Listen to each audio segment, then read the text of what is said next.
If the Falcon and the Winter Soldier was a missed opportunity, Captain America: Brave New World was a full-blown disaster. The film had one saving grace: Harrison Ford's President Ross. Beyond that, it was a mess. You don't want to do this. Yeah, we do. The movie should have been the new Captain America's debut, squaring off against John Walker in a battle over the Shield's legacy. I'll go even further. The Falcon could have returned as this new Cap's comrade, but failed to resolve the conflict from the TV series, culminating in a powerful sacrifice during the climactic clash of the trio. Instead, the character was pushed to the sidelines, and Sam's arc lacked any real payoff. Come on! I enjoyed the Red Hulk storyline, and our heroes could have faced him as a mid-movie mini-boss. Here, the Falcon could have been badly injured, ultimately leading to his death by the end. This would have given Anthony Mackie's character a heroic send-off and left a more resonant emotional note, setting the stage for the Thunderbolts movie, where Bucky and Walker, now fully aware of the weight of losing a teammate, would rise as the driving force behind the new team. And later, you could even bring Falcon back, this time on Captain Hydra's side.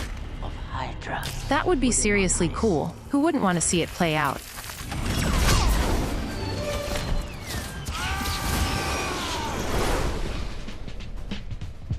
Bucky struggles with the Shield's legacy, haunted by his past but determined to honor Steve's memory.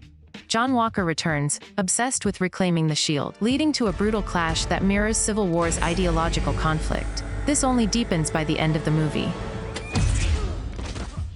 The Red Hulk storyline is implemented by Samuel Stearns, and as an Act 2 encounter, our heroes collaboratively defeat the Hulk. Here, they still work together, but their strained dynamic leaves Falcon exposed, both mentally and physically.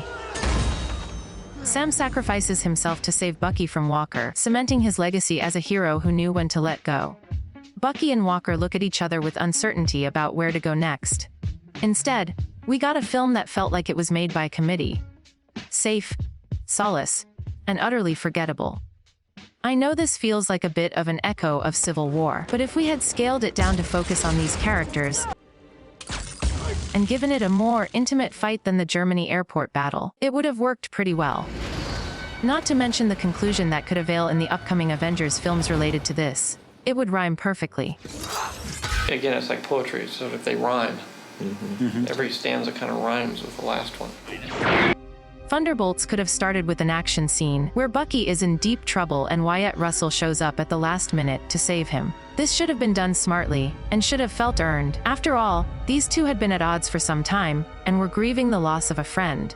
Yet in Thunderbolts, they learn how to control their emotions and form a new team. And as I mentioned earlier, the final resolution of their personal conflict could have provided a solid foundation for the events of Doomsday and Secret Wars. It could set up a moment similar to Robert Downey Jr.'s legendary "I Am Iron Man" scene. Except this time, Bucky or Walker wouldn't die, flipping the narrative and once again echoing Endgame. You feel fulfilled? Oh, yeah. Yeah, so full. So filled. Thunderbolts at least showed us what could have been, and what still could be. It's not too late to course correct. Commit to Bucky as Captain America. Sebastian Stan has earned this. Let him lead. Make US Agent the wild card. Wyatt Russell's performance is too good to waste. Take the time to build a solid foundation for character development, and let the emotions truly resonate. Bring back raw action. I'm almost certain my entire love for the MCU originates from Captain America and the Winter Soldier. I remember watching it when it came out, and right there, during the Nick Fury car chase scene, they got me. This film had everything Marvel needed at the time. It borrowed elements from some of my favorites, which I didn't mind at all, because the material fit into this context perfectly. The tempo, the story, it reminded me of the first Jason Bourne. The action, meanwhile, felt like it spilled straight out of Michael Mann's Heat. One of the greatest action movies in history. Compared to those examples, Steve Rogers' story is a mammoth, richer, more iconic, and packed with potential.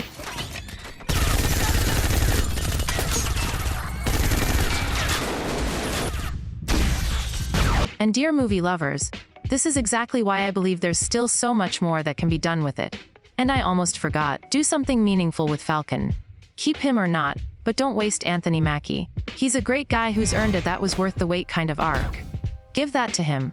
Oh, cut the check. One take. That's lunch. The pieces are in place. The actors are ready. The only question is whether Marvel will finally listen. Disney, my DMs are open.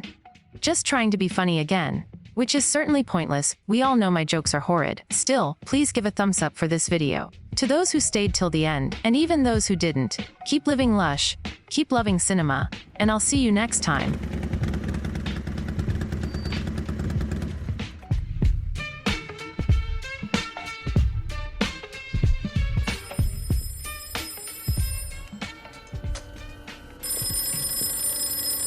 You first, Neo.